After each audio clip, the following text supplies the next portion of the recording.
financially free, you need a strong network, you need good friends, you need to be anti-fragile, you need to be available to travel around the world, many passports. There's a whole bunch of things you can set up as an individual. But for the people watching at home, they just need to sit and understand that the system does not make rules for the good of you. It makes rules for the good of the people who make the rules. And a lot of the life paths and systematic processes that are laid out to the average man at home today is not for their own good. It's only going to lead them to depression and misery. It's for the good of the system. But so you said globally, there's no way to overcome the matrix. Like, that's the thing I'm trying to get at. What are we trying to do? What's the end goal? It's not globally, there's no way to overcome the matrix. I'm saying society would actually function better if some people do believe. So I'll give you an example during COVID, right?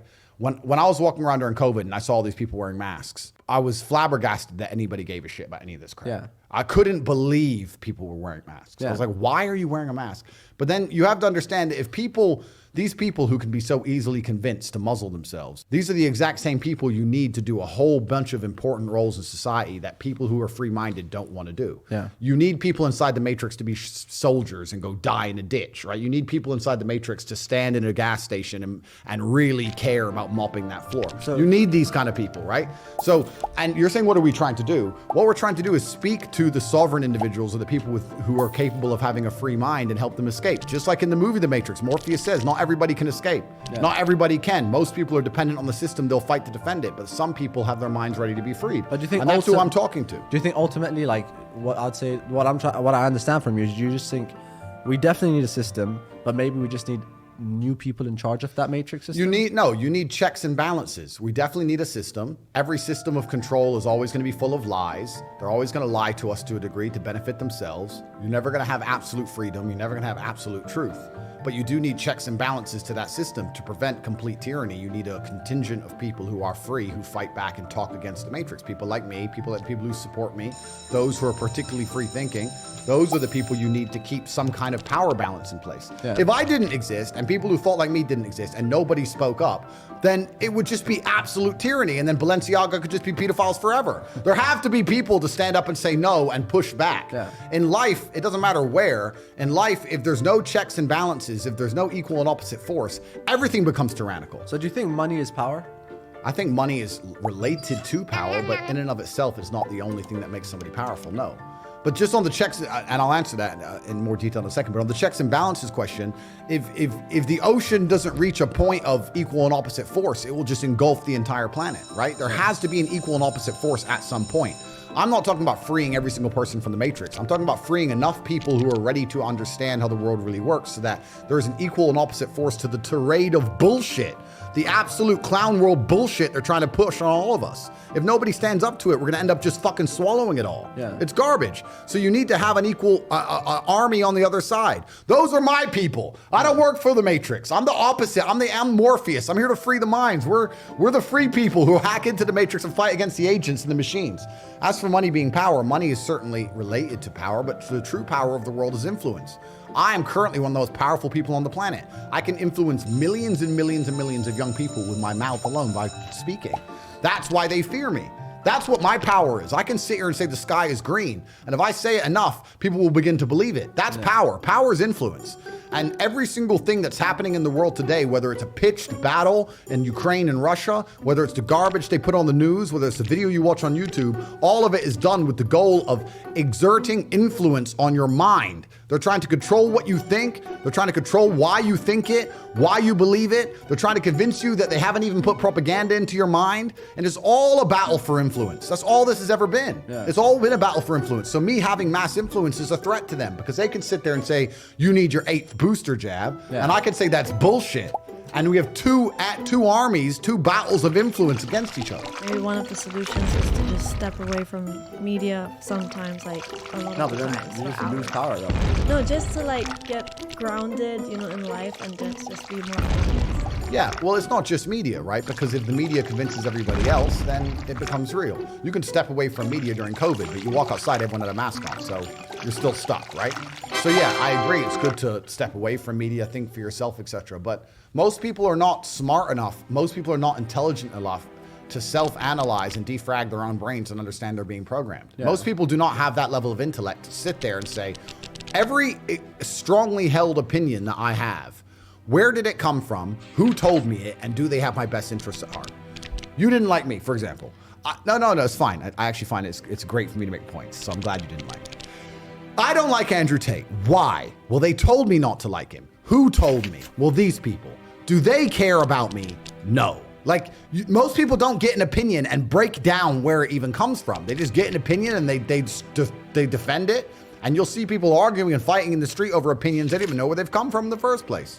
Most people are not intelligent enough for that. So everybody and everything you consume is going to influence you to a degree. The mass media machine is trying to influence everyone.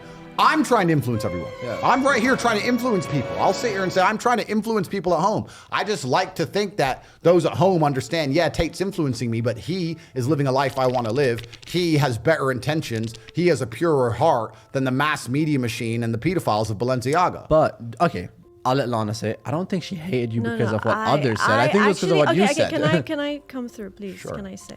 I mean, Lana, I want you to be 100% honest. Tell me what's wrong. Go on, say. I was a #1 crazy fan about you. She liked you at first. I really liked you a lot. Okay, and I still do. But you know what happened was there were certain things you said. Okay.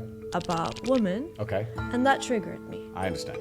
And when it hits you personally, it feels like, whoa, I feel like he's saying this about me. Just say, what did he say? Just say, it's fine. He was saying that women above a certain age are basically useless. And I was like, yo, I've been at home most of my life. I pretty much had one relationship for 8 years, and I barely did anything, and my mom even knows that. And I was like, now every guy in the world is gonna think that people That's a good point. My age are horrible people. No. Let's stop for a second. So no, that's a good point, but let's get it in context. I did not say that girls above a certain age are horrible people. I did not say girls above a certain age are useless. I said girls above a certain age are less attractive than girls who are younger because of innocence. Now you're particularly innocent, but you're also you're in a very good family, in a very good culture, in the best country in the world. I'm talking about the Western world.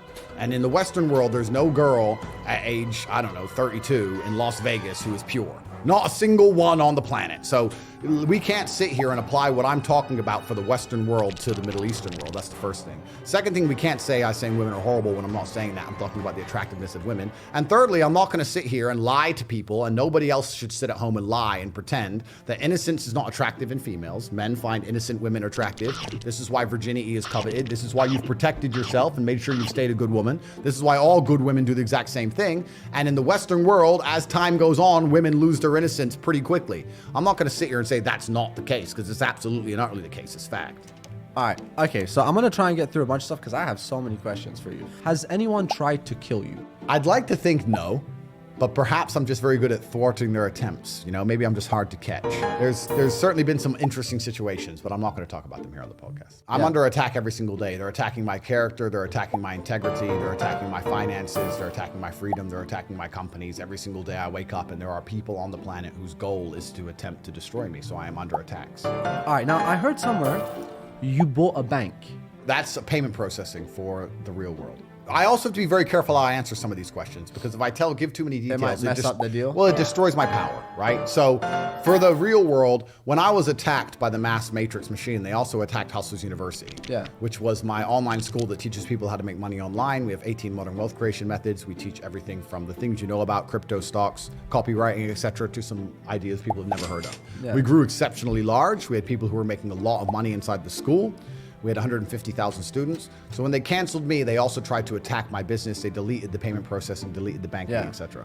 So when we've relaunched as the real world, escape the matrix, come to the real world. Is it launched now? It's launched, therealworld.ai. It's now fully online, it's fully functioning. We have 161,000 people. We have completely built our own app, our own social media platform. It's not hosted anywhere else. It's not on Amazon servers, it's not on Google servers. How do you make money now? Because obviously you said the payment processor, you have your own payment. Right? I have my own bank, which has a payment processor included. So absolutely everything about the system is outside of the matrix. From the second you pay to the place you end up where you're talking to people and taking lessons, none of it is controlled by matrix controlled platforms. It is absolutely the real world, which means I control it completely. I cannot be censored, and we teach people how to make money. All right, now I want to go back.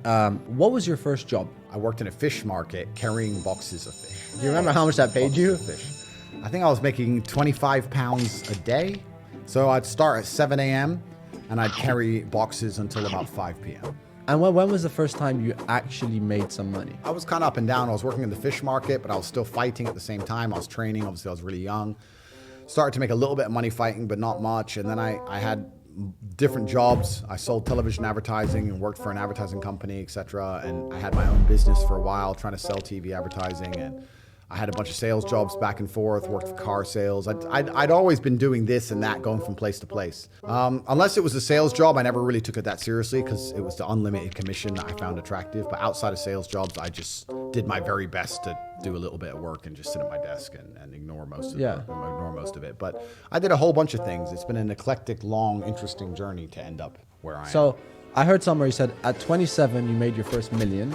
Around 27, 28, yeah. I'd say by 30, I may have had maybe 10, which now to me seems ridiculously low, but at the time I was super proud of that. I'm now 36. If you Google my net worth, it comes up at 350 million, and that's certainly very low. Right now, what is your net worth? It's a lot more than what they say it is. 350 million. I'm the most influential person on the planet. So 350 million No, is but low. let's talk about this, right? Because net worth in and of itself is bullshit. Because how do you quantify net worth? It's nearly impossible. It's a valuation, right? It's a valuation, and the valuations are all skewed. I am certainly worth more than $1 billion. I can tell you why. One, for the things I own, which I'm not going to say here on camera, right? Yeah. Which is a bunch of it. Two, for the companies I have and the amount of money they generate. Once again, I won't say on camera because nobody would believe me even if I told them. But third, what were we saying earlier in this podcast? We were talking about how the most important thing on the planet is power, not money. It's influence. I'm the most influential person on the planet amongst the number one demographic that the Matrix wants control over, which is military-age males. I can talk and people will listen. I'm the most Googled name on the planet. I could take a perfume and sell $1 billion of perfume in a month. If I wanted to sell my soul, which I've never done because I've never sold trash to anybody. I've never sold a crypto pump and dump like everybody else has. I've never sold any shit to nobody. Yeah. All I sell is my university because it's fantastic and I can stick by it and it has 5-star reviews all over Google. So I don't sell shit to anybody, but I could pump a crypto coin to billions of dollars. I could do anything for any brand. And the number of brands who have come to me trying to make me align with them, and I've said no because I don't truly believe in it. I'm the kind of person who can't be bought. You cannot buy my soul. If I don't truly believe, I won't sell it to anybody. I am 100% with the amount of influence I have. And how do you quantify influence from a net worth perspective? How do you take the most Googled man in the world who has the most influence on the planet? How do you put that into dollars? It's difficult. I'd say how much money you're making now, potential 10x it, approximately. Bro, I'm a billionaire. You're a billionaire. 100%. Talking about crypto, would you ever make your own crypto coin? I love crypto, right? It's great. Bitcoin, ETH, go transact across country borders, blah, blah. It's fantastic. I've made some money on a pump. Everyone loves a pump. The problem with crypto is that it's player versus player. Yeah. A lot of people don't understand this about crypto. And it's actually very funny because when people launch these crypto coins, they get these Telegram groups and they get these communities. And you go into community and everyone in the community is like, yeah, we're all going to make it together. Da-da. And I look at these communities, I'm like, no. Those are your competitors. Those people are who's going to buy it when you sell it for more than you bought it for. Yeah. Like, you're all against each other. So they try this community crap so the person at the top can just dump on them. The truth is about crypto is it's player versus player. If I buy a coin for $1, the only reason I can sell it for $10 is because someone else buys it for 10. Yeah. It can't go up forever. The guy who buys it at 10 is going to lose eventually. So if I launch a crypto coin, I have to understand that a percentage of the people who buy it, a percentage of my fans are going to lose money in my name.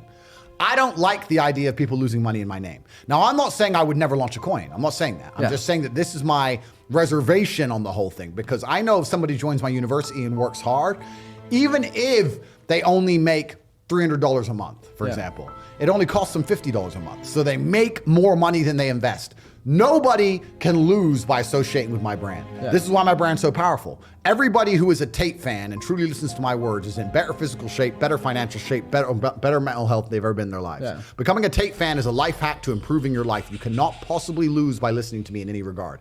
Whereas with a crypto coin, some people will lose money. And I can't sleep at night knowing that my fans lose money. I don't want that. I'm not a scammer. I'm not one of these. I'm not Logan Paul. I don't sell crypto pump and dumps. I'm not a piece of shit. I want everybody who's associated with me to win and only win. So for that reason, I would be extremely hesitant about launching a crypto coin. And the day I do it, if I decide to do it, there's going to be a lot of checks and balances and absolute transparency to make sure that nobody loses money. Maybe a stable coin. Perhaps. We have NFTs now. So at topg.com, we have an experiment in which you can get a free NFT with a piece of merch. And we do limited runs of merch. We do like 100 t-shirts and they sell out with really quickly. And if you buy the t-shirt, you get a free NFT. And the NFTs are completely free and they've already got a floor price and they're already starting to be traded for a lot of money. So people are getting free NFTs in my name with merchandise. So we're doing that. And I'll do that because the NFT is free. So nobody can ever say they lost because you got it free. Yeah. You got it free and you sold it for $500. You win, right? Yeah. So we're doing that with the merchandise. The coin I'm thinking about, but all in all, my biggest intention is to expand the university and by extension expand the war room on the top of that, which is my private network. And those two things are things that nobody can possibly ever lose from. Do you invest money? Yes. A large diversified portfolio.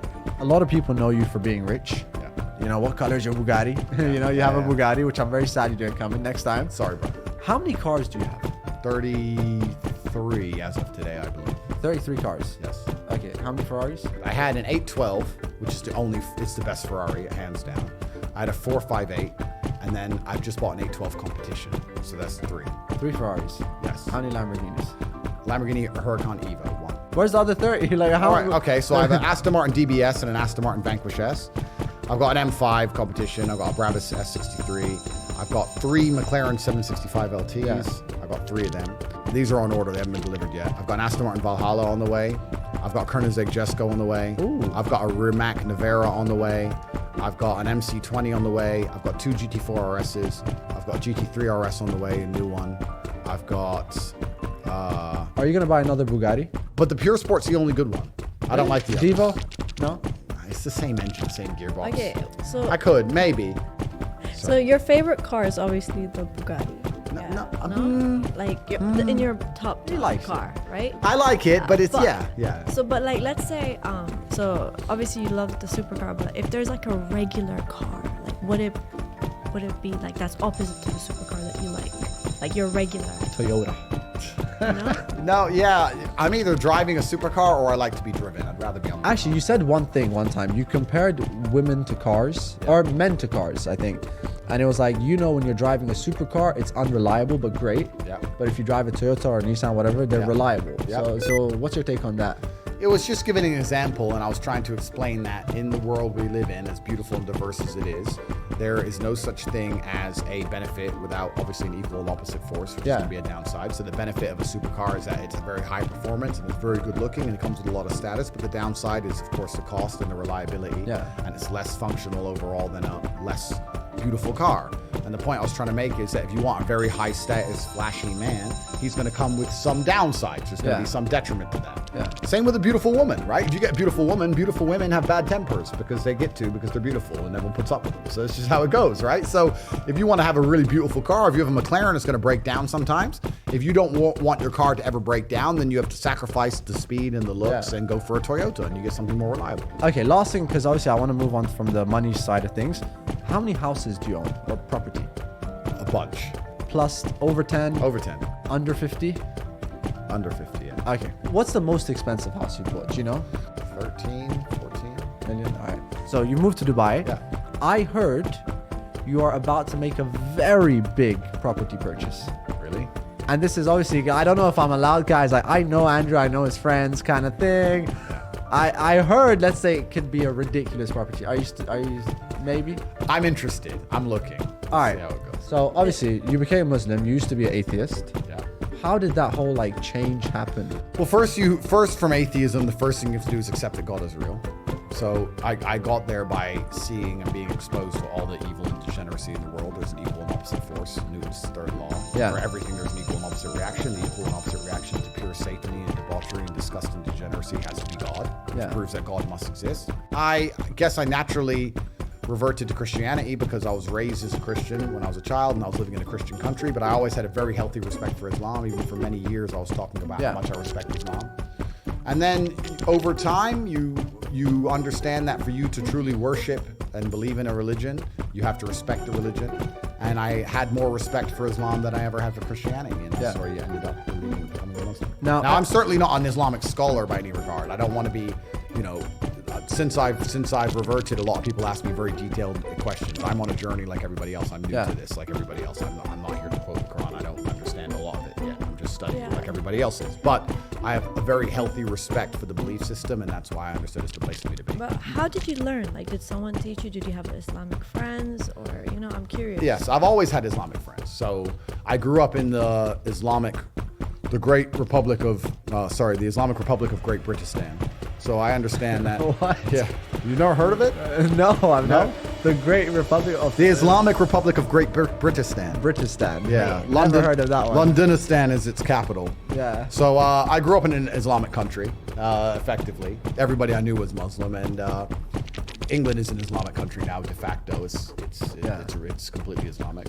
So I grew up with a bunch of very close Muslim friends, and I've always been not envious, but certainly I've had a large amount of adoration for their respect for their families, respect for their culture, their brotherhood, the way they operate. I've always thought it's a fantastic way to be. Yeah. And it's been a very long, ongoing conversation. I've been exposed to religion and people who were Muslim for a very long time, my entire life. Now, since you become a Muslim, have you stopped drinking alcohol? Yes. I might drink a little bit now and again. But I don't think I'll ever drink again. A lot of people nowadays, and this is something that kind of saddens me, but it's one of those things you can't just say, here's the wrong. But I feel like a lot of people nowadays are becoming Muslim for publicity. Who would you say that? And I've just it's one of those things where you get a feeling, and not, in your case, not really, because like whatever people swear, but not really.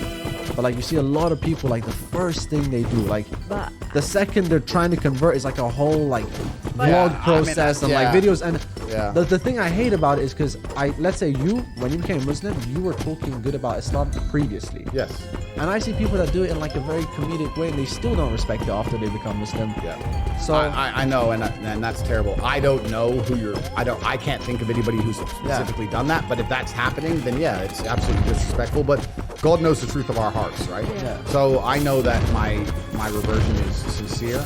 I understand that because I'm in the public eye, there's going to be some degree of people who question it. But I know that mine's completely sincere, and the people who do it in a non-sincere way, God knows the truth, and they're not going to be able to fool Him. So good luck. But I personally, I support it. No, You definitely. Showing it, you know why? Because already the internet is so polluted with so I much liked shit. it. It's the way you show it as well. It was a good way. We that. No, That's definitely was a something good else, like the I need to pause that.